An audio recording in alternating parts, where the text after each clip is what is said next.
Media chit chat లో CM Revanth కీలక వ్యాఖ్యలు చేశారు. తమతో కలిసి పనిచేయాలంటూ ప్రధాని మోడీ చేసిన వ్యాఖ్యలపై క్లారిటీ ఇచ్చారు. కేంద్రం నుంచి హక్కుగా రావాల్సిన నిధులను అడిగామని, అందుకు ప్రధాని సమాధానం ఇచ్చారని తెలిపారు. అభివృద్ధిలో రాష్ట్రాన్ని ముందుకు తీసుకువెళ్తానని మాత్రమే ప్రధాని చెప్పారని స్పష్టం చేశారు. మోడీ వ్యాఖ్యలను ఎవరికి వారు అర్థం చేసుకుంటున్నారని అన్నారు. ఇక కాంగ్రెస్ ను ముస్లిం మావో కాంగ్రెస్ అంటూ ప్రధాని చేసిన వ్యాఖ్యలను తప్పుబట్టారు సీఎం రేవంత్. బీజేపీ అంటే బ్రిటిష్ జనతా పార్టీ అంటూ సంబోధించారు. విభజించి పాలించు అనేది బీజేపీ సిద్ధాంతమని, వాళ్ల సిద్ధాంతాన్ని వ్యతిరేకిస్తే ఖతం చేయడం బీజేపీ విధానమని విమర్శించారు. ముస్లింలు మావోయిస్టులు కూడా దేశంలో భాగస్వాములే అని గుర్తు చేశారు. ప్రధాని చేసిన వ్యాఖ్యలు దురదృష్టకరమని, ముస్లింలను వేరు చేసి మాట్లాడడం మంచిది కాదని హితవు పలికారు.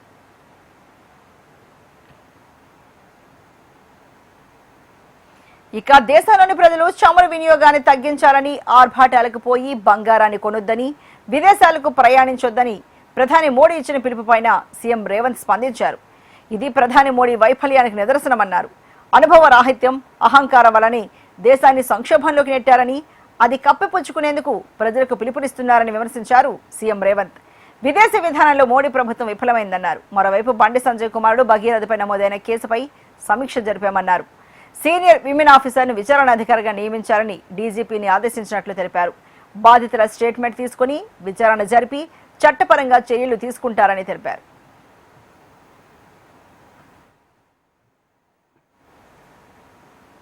ప్రధాని మోడీ వ్యాఖ్యలపై TPC chief Mahesh Kumar Goud counter ఇచ్చారు. తెలంగాణలో బీజేపీ మొలకెత్తే పరిస్థితి లేదన్నారు. రేవంత్ ఆధ్వర్యంలో అభివృద్ధి, సంక్షేమం అందుతున్న సమయంలో ప్రజలు మరోవైపు చూడరని అన్నారు. వచ్చే ఎన్నికల్లో కాంగ్రెస్ పార్టీ అధికారంలోకి వస్తోందని ధీమాను వ్యక్తం చేశారు. వెస్ట్ బెంగాల్లో ఓట్లు తీసివేసి బీజేపీ అధికారంలోకి వచ్చిందని ఆరోపించారు. మోడీ విభజన హామీలు, నిధుల గురించి మాట్లాడితే సంతోషించేవారన్నారు మహేష్ కుమార్ గౌడ్.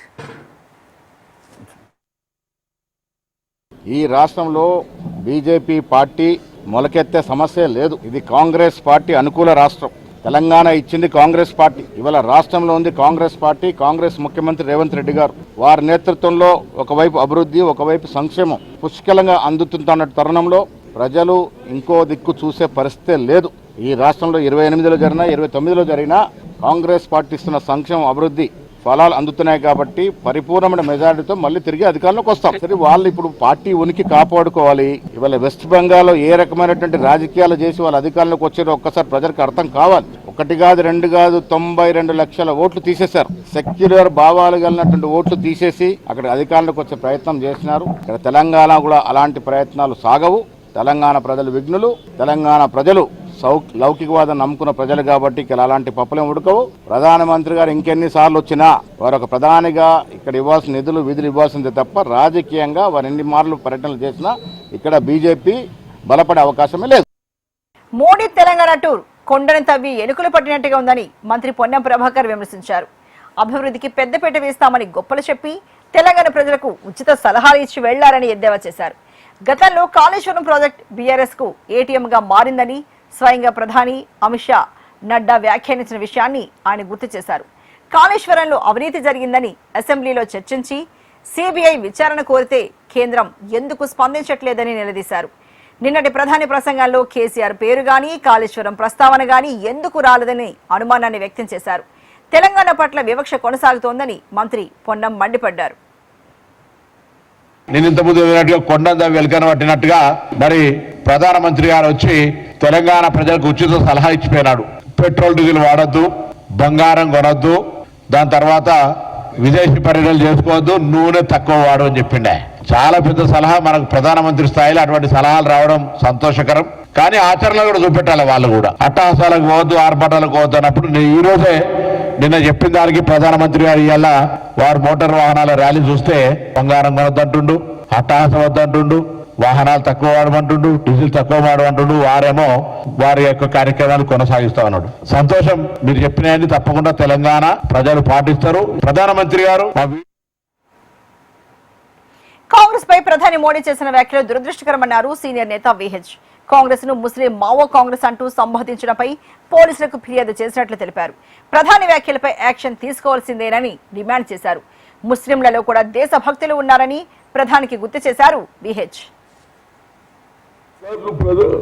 ఈ దేశానికి ప్రధానమంత్రి అయ్యాడు. అందులో బీసీగా ఒక ఛాయ్ చేసేవాడు చిన్న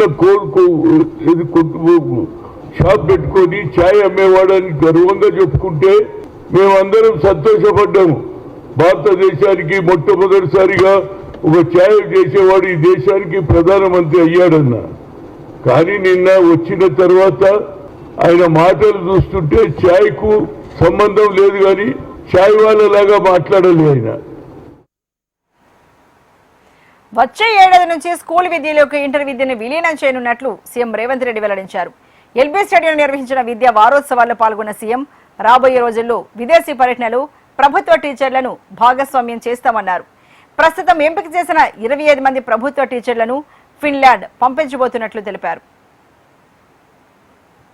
ఈ విద్య ద్వారానే ఈ సమాజంలో మార్పు తీసుకురాగలుగుతామని భావించి ఆనాటి నుంచి ఈనాటి వరకు ఆ శాఖను నా దగ్గరనే పెట్టుకొని ప్రత్యక్షంగా పర్యవేక్షిస్తూ అవసరమైన నిధులను అనుమతులను మంజూరు చేస్తూ ఒక్కొక్క అడుగు ముందుకు వేస్తా ఉన్నాం. ముఖ్యమంత్రిగా చాలా దేశాలు చూసిన ఆ దేశాలకు వెళ్ళినప్పుడు అక్కడ పాఠశాలలో ఉన్న విషయాలను నేను కనుక్కున్నా, ఆలోచన చేసి మా విద్యాశాఖకు సూచన చేసిన.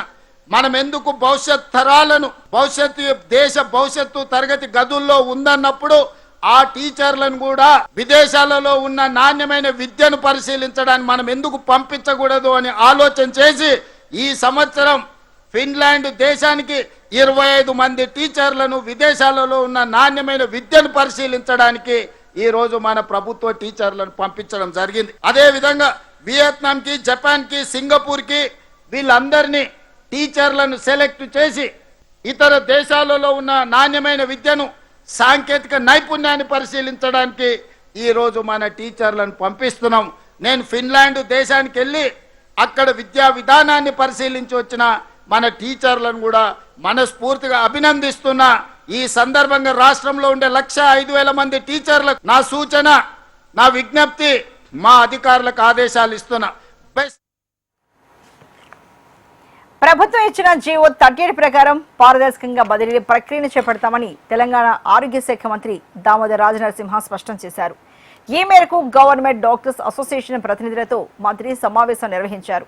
గతంలో జనరల్ ట్రాన్స్ఫర్లు పారదర్శకంగా జరిగాయని, ఈసారి కూడా అదేవిధంగా ట్రాన్స్ఫర్లు ఆఫ్లైన్లో చేయాలని డాక్టర్లు కోరారు. టీజీడీఏ ఆఫీస్ బేరర్లకు బదిలీల నుంచి మినహాయింపు ఇవ్వాలని, 2 సంవత్సరాల సర్వీస్ పూర్తి చేసుకున్న వారికి కూడా బదిలీలో అవకాశాన్ని ఇవ్వాలని, జిల్లాల్లోని మెడికల్ కాలేజీల్లో పనిచేస్తున్న వారికి హైదరాబాద్లోని కాలేజీల్లోకి వచ్చేందుకు అవకాశం ఇవ్వాలని డాక్టర్లు విజ్ఞప్తి చేశారు. ఇందుకు స్పందించిన మంత్రి జీవో ప్రకారం పారదర్శకంగా ట్రాన్స్ఫర్లు చేపడతామని స్పష్టం చేశారు. జిల్లాల్లోని కాలేజీలు, హాస్పిటళ్లలో సుదీర్ఘకాలంగా పనిచేస్తున్న వారికి బదిలీలో అవకాశం కల్పిస్తామన్నారు. రాష్ట్రంలో వైద్య విద్యను బలోపేతం చేయడంతో పాటు ప్రజలకు మెరుగైన వైద్య సేవలు అందించే విధంగా హాస్పిటళ్లను తీర్చిదిద్దుతామని, ఇందుకు డాక్టర్ల సంపూర్ణ సహకారం అవసరమని మంత్రి పేర్కొన్నారు. అడ్మినిస్ట్రేషన్, టీచింగ్, క్లినికల్ వర్క్కు ఇబ్బంది లేకుండా చర్యలు తీసుకుంటామన్నారు. కోహెడ ఇంటిగ్రేటెడ్ మార్కెట్ పనులు తుది దశకు చేరుకున్నాయని మంత్రి తుమ్మల నాగేశ్వరరావు అంటున్నారు. సీఎం రేవంత్ సూచనల మేరకు డిసెంబర్ 9 నుంచి మార్కెట్ సేవలు ప్రారంభించే దిశగా అడుగులు వేస్తున్నామని మంత్రి వెల్లడించారు. లేఅవుట్ను సవరించి రైతులు, వ్యాపారాల అవసరాలకు అనుగుణంగా ప్రణాళిక రూపొందించామన్నారు. ట్రక్ డాకింగ్ షెడ్లు, డైయింగ్ యార్డులు, విశాల రహదారులు వంటి ఆధునిక సదుపాయాలను మార్కెట్లు నిర్మిస్తున్నామన్నారు. అలాగే బాటసింగారం మార్కెట్ లావాదేవీలను కోహెడకు తరలిస్తూ రైతులకు ఇబ్బందులు లేకుండా ప్రత్యేక చర్యలు తీసుకోవడం జరుగుతోందన్నారు. ఈ మార్కెట్ వ్యవసాయ రంగ అభివృద్ధిలో మైలురాయిగా మారుతుందని తుమ్మల ఆశాభావాన్ని వ్యక్తం చేశారు.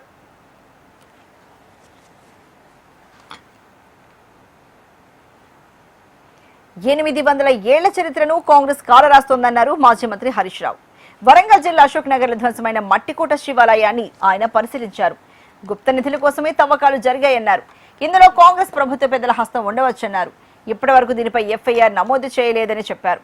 అర్ధరాత్రి దేవాలయాన్ని ఎందుకు కూల్చాల్సి వచ్చిందని, గర్భగుడి కింద 24 అడుగుల గుంత ఎందుకు తవ్వారని హరీష్ రావు ప్రశ్నించారు. ఈ స్కూల్ ఇక్కడ శాంక్షన్ కాలే. ఫస్ట్ స్కూల్ శాంక్షన్ అయిన జాగా వేరే ఉన్నది. ఇదే కాన్స్టిట్యున్సీలో వేరే చోట జీవో వచ్చింది. అక్కడి నుంచి ఇక్కడికి మార్చడము, అర్ధరాత్రి పూట తవ్వకాలు జరపడం అంటే ఇది రేవంత్ రెడ్డి డైరెక్షన్ లో గుప్త నిధుల కోసం జరిగిన తవ్వకము. గుప్త నిధుల వేటలో 800 ఏండ్ల చారిత్రక సంపద శివాలయాన్ని కూల్చివేసిండు ఇవాళ రేవంత్ రెడ్డి గారు. దేవాలయాలు ఒకవేళ మీ ఆదేశాలే లేకపోతే, మీకు సంబంధం లేకపోతే ఈ దేవాలయాలను కూల్చిన అధికారుల మీద, కాంట్రాక్టర్ మీద, ఇంజనీర్ల మీద మీరు చర్య తీసుకొని ఉండేవాళ్ళు కదా. మీరు ఇప్పటిదాకా చర్య తీసుకోలేదంటేనే ఇది మీ కనుసన్నల్లో మీ ఆదేశాలతో జరిగిందనే ఈ ప్రాంత ప్రజలు అనుకుంటా ఉన్నారు. ప్రజలే కాదు, పురావస్తు శాఖ అధికారి తన లేఖలోనే స్పష్టంగా కలెక్టర్ గారికి కంప్లైంట్ చేసినారు. అంటే ఈ దేవాలయ కూల్చివేత గుప్త నిధుల కోసం జరిగిన దాంట్లో భాగంగా ఒక హిందూ దేవాలయాన్ని ఇలా మీరు కూల్చివేసినారు. ఇంకా ఇక్కడ కేంద్ర మంత్రి బండి సంజయ్ తనయుడు భగీరథపై నమోదైన కేసుపై టీబీజేపీ చీఫ్ రామచంద్రరావు స్పందించారు. చట్టం తన పని తాను చేసుకుపోతుందని చెప్పారు. అది బండి సంజయ్ కుటుంబంలో జరిగిన అంశమని బీజేపీలో కాదన్నారు. బండి భగీరథ్ కేసుతో బీజేపీకి సంబంధం లేదని చెప్పారు. ఈ కేసులో సంజయ్ కుటుంబీకుల ప్రమేయం ఉంటే విచారణ జరిపించాలన్నారు. మోడీ సభ సక్సెస్ ను కాంగ్రెస్ పార్టీ జీర్ణించుకోలేకపోతుందన్నారు. ఖచ్చితంగా తెలంగాణలో బీజేపీ అధికారంలోకి వస్తుందని రామచంద్రరావు ధీమాను వ్యక్తం చేశారు. ఇవన్నీ ఏంటంటే మోదీ గారు వచ్చి ఈ సభ సక్సెస్ అయ్యే వరకు కాంగ్రెస్ పార్టీ ఈ రకమైన మాటలు మాట్లాడుతూ ఉన్నారు. మీరు త్రిపురలో గానీ, బెంగాల్లో గానీ, హర్యానాలో గానీ, అస్సాంలో గానీ ఎటువంటి పరిస్థితి బీజేపీ రాదు అని చెప్పేసి కాంగ్రెస్ పార్టీ చెప్పినటువంటి ఒక నేపథ్యంలోనే ఈ రోజు ఆ రాష్ట్రాల్లో బీజేపీ వచ్చింది. ఇక్కడ కూడా అదే జరగబోతుంది. కుటుంబంలో జరిగినటువంటి ఒక ఇన్సిడెంట్ పార్టీకు అది సాధించలేదు. It's a legal matter. Law will take its own course of action. Bandi Sanjay గారు మా నేత, మా మినిస్టరు, ఆయనకు ఈ యొక్క దీంతో ఎపిసోడ్ సంబంధం లేదు. ఒకవేళ వాళ్ళ కుటుంబ సభ్యులు ఏమైనా ఇన్వాల్వ్ అయి ఉంటే that will be investigated by the police. రేపు ఎర్రవల్లిలో బీఆర్ఎస్ అధినేత మాజీ ముఖ్యమంత్రి కేసీఆర్ అధ్యక్షతన కీలక సమావేశం జరగనుంది. ఈ కార్యక్రమంలో పార్టీ సంస్థాగత నిర్మాణం, సభ్యత నమోదుపై చర్చ, పార్టీ ఇన్ఛార్జీల నియామకం, పార్టీ బలోపేతం, ఇతర అంశాలపై చర్చ జరగనుంది.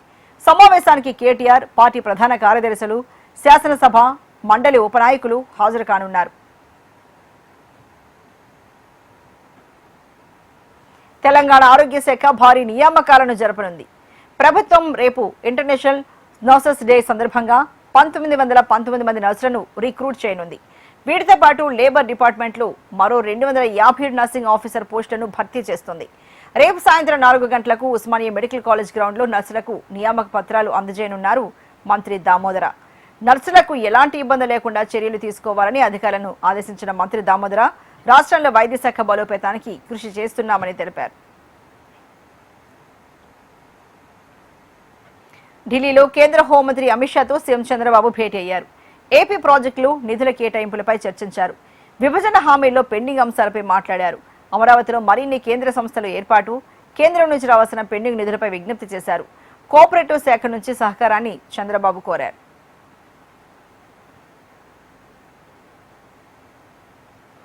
ఏపీ సీఎం చంద్రబాబు ఢిల్లీలో కేంద్ర జలశక్తి శాఖ మంత్రి సిఆర్ పాటిల్తో సమావేశమయ్యారు. పోలవరం ప్రాజెక్టులో కీలకమైన అంశాలను పరిష్కరించాలని కోరుతూ సిఆర్ పాటిల్కు విజ్ఞప్తి చేశారు. 2027 గోదావరి పుష్కరాల్లోపు ప్రతిష్టాత్మక పోలవరం ప్రాజెక్టును పూర్తి చేసేందుకు కేంద్ర ప్రభుత్వం పూర్తి సహకారాన్ని అందించాలని కోరారు. తొలి దశలో 41.15 మీటర్ల మేర నీటిని నిల్వ చేసేందుకు అవసరమైన నిర్మాణాలను పూర్తి చేయాలని సూచించారు. ఇప్పటికే తాను స్వయంగా 5 సార్లు ప్రాజెక్టును సందర్శించి పనుల పురోగతిని సమీక్షించినట్లు చంద్రబాబు వెల్లడించారు. ఒడిశా, ఛత్తీస్గఢ్ రాష్ట్రాల్లో ప్రజాభిప్రాయ సేకరణ పెండింగ్లో ఉందనే కారణంతో 2011లో ఇచ్చిన స్టాఫ్ వర్క్ ఆర్డర్ ఉత్తర్వులను శాశ్వతంగా ఉపసంహరించుకోవాలని కేంద్ర జలశక్తి మంత్రిని సీఎం చంద్రబాబు కోరారు.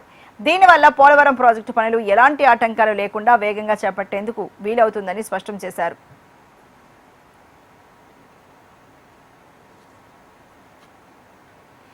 భారత ఆర్థిక వ్యవస్థ, పారిశ్రామిక పురోగతిలో సిఐ కీలక పాత్ర పోషించిందని ఏపీ సీఎం చంద్రబాబు అన్నారు.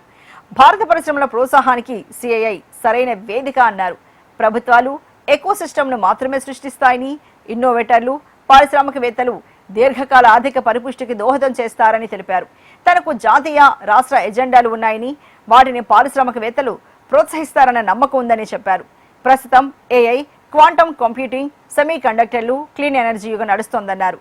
ప్రతిభ, సాంకేతికత, ఆవిష్కరణలు తదుపరి గ్లోబల్ ఎకనామిక్ ఆర్డర్ను నిర్ధారిస్తాయన్నారు Chandrababu. You will support both. The next global competition will not be won only by capital. It will be won by knowledge, technology, trust and speed.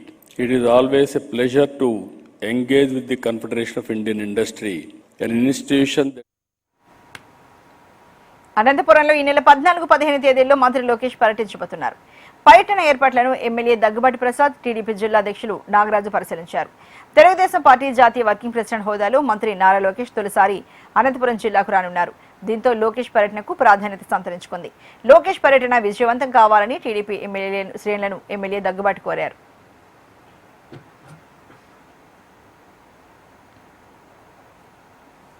స్థానిక సంస్థల ఎన్నికల్లో గెలిపే లక్ష్యంగా జనసేన పార్టీ పనిచేస్తోందని మాజీ మంత్రి బాలినేని శ్రీనివాసరెడ్డి అన్నారు. అనంతపురం జిల్లాలో జనసేన పార్టీ కార్యకర్తలతో ఆయన సమావేశమయ్యారు. స్థానిక సంస్థలకు సంబంధించి కమిటీలు ఏర్పాటు చేసి ఎన్నికల్లో జనసేన అత్యధిక సీట్లు సాధించడానికి కృషి చేస్తామన్నారు. తమిళనాడు, ఆంధ్ర రాజకీయాలకు చాలా తేడా ఉందని, జగన్ ఫోటో ఉన్నంత మాత్రాన విజయ్ గెలిచాడన్నది అవాస్తవమన్నారు.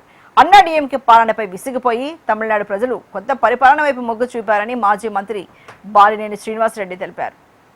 మున్సిపాలిటీలో డీలిమిటేషన్ వార్డులు పెరిగే పరిస్థితి ఉన్నాయి కాబట్టి ఆ వార్డులు జనసేన ఎక్కడ బలం ఉందో ఆ వార్డుని సేకరించి జనసేనకి రేపు అమరావతిలో పక్కా ప్రణాళికతో ఆర్గనైజ్డ్ అవినీతి జరుగుతోందన్నారు మాజీ మంత్రి పేర్ని నాని. అమరావతి అవినీతికి కేంద్రంగా మారుతోందని ఆరోపించారు. రాజధాని పేరుతో ఏపీ ప్రజల భవిష్యత్తును తాకట్టు పెడుతున్నారన్నారు పేర్ని నాని. అమరావతి ఎప్పటికి పూర్తవుతుందో చంద్రబాబుకే తెలియని పరిస్థితి ఉందని ఎద్దేవా చేశారు.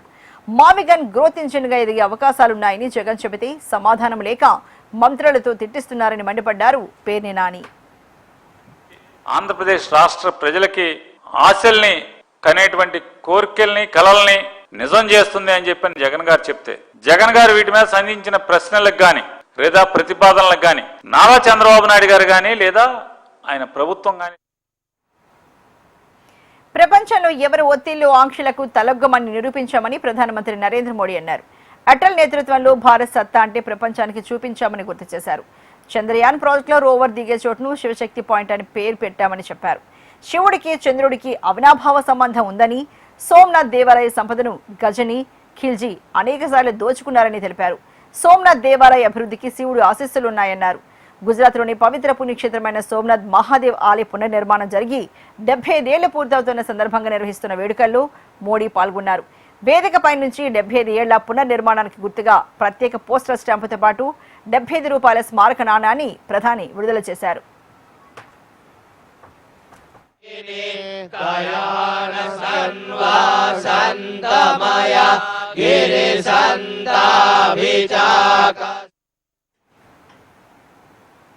సోమనాథ్ ఆలయం భారతదేశ నాగరికత, ఆత్మ గౌరవానికి శాశ్వత చిహ్నమని ఏపీ సీఎం చంద్రబాబు తెలిపారు.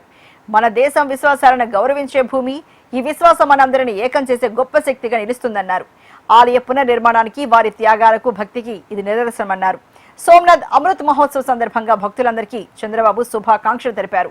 ఢిల్లీ పర్యటనలో చంద్రబాబు సోమనాథ్ ఆలయ పునర్నిర్మాణం జరిగి 75 పూర్తయిన సందర్భంగా ఎక్స్ వేదికగా పోస్టు పెట్టారు.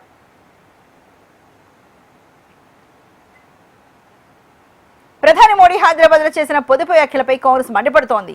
మోడీ ఎందుకు అలా చెప్పాల్సి వచ్చిందో చెప్పాలని డిమాండ్ చేసింది. దేశంలో వాస్తవ పరిస్థితులను ప్రజలకు వివరించాలని కోరింది. దీనిపై చర్చించేందుకు పార్లమెంట్ ప్రత్యేక సమావేశాలు పెట్టాలని డిమాండ్ చేసింది. దేశ ఇంధన భద్రతను రక్షించడంలో ప్రధాని విఫలమయ్యారని ఆరోపించింది. ప్రత్యామ్నాయ ఏర్పాట్లు చేయలేదని AICC general secretary KC Venugopal విమర్శలు గుప్పించారు.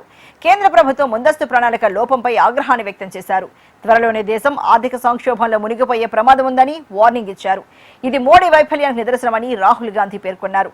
తమ జవాబుదారీతనం నుంచి తప్పించుకోవడం కోసమే బాధ్యతను ప్రజలపై నెట్టేస్తున్నారని అన్నారు.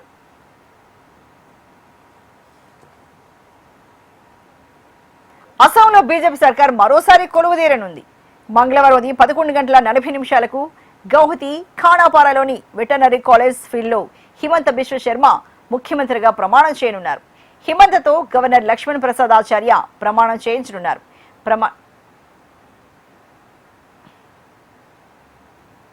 కేరళంలో సీఎం కుర్చీ కోసం పోటీ కొనసాగుతోంది. రేసులో సీనియర్ లీడర్ కేసీ వేణుగోపాల్తో పాటు సతీషన్, రమేష్ చెన్నితల్ ఉన్నారు. అయితే ఈ ముగ్గురులో ఎవరిని సీఎంగా ప్రకటించారనే దానిపై ఏఐసీసీ ఎటు తేల్చుకోలేకపోతోంది. సతీషన్, కేసీ వేణుగోపాల్ మధ్య తీవ్ర పోటీ నెలకొనగా వేణుగోపాల్ వైపు మద్దతు పెరుగుతోంది. తమిళనాడులో రాజకీయాలు కీలక మలుపు తిరుగుతున్నాయి. సీఎంగా బాధ్యత చేపట్టిన జోసెఫ్ విజయ్ మాజీ సీఎం స్టాలిన్ తో సమావేశమయ్యారు. నిన్న సీఎంగా ప్రమాణ స్వీకారం చేసిన విజయ్ స్టాలిన్ ఇంటికి వెళ్లి మర్యాదపూర్వకంగా భేటీ అయ్యారు. రాష్ట్రానికి సంబంధించిన పలు అంశాలపై చర్చించారు. రాష్ట్ర ఖజానాను డీఎంకే ఖాళీ చేసిందని ఎన్నికల ప్రచారంలో విజయ్ ఆరోపించగా అప్పులు పరిమితికి లోబడే ఉన్నాయని అప్పట్లోనే స్టాలిన్ సమాధానం ఇచ్చారు. తమిళనాడు ముఖ్యమంత్రి జోసెఫ్ విజయ్ 17వ తమిళనాడు అసెంబ్లీలో శాసనసభ్యుడిగా ప్రమాణ స్వీకారం చేశారు. ప్రొటెం స్పీకర్ కరుపియా ఆయనతో ప్రమాణం చేయించారు. ఎస్ కీర్తన మినహా మంత్రులు ఆనంద్, అధవర్జన, కేజీ అరుణ్ రాజ్, కేఏ సెంగోటియన్, వెంకటరమణ, నిర్మల్ కుమార్, రాజ్మోహన్, టీకే ప్రభు సభలో ప్రమాణం చేశారు.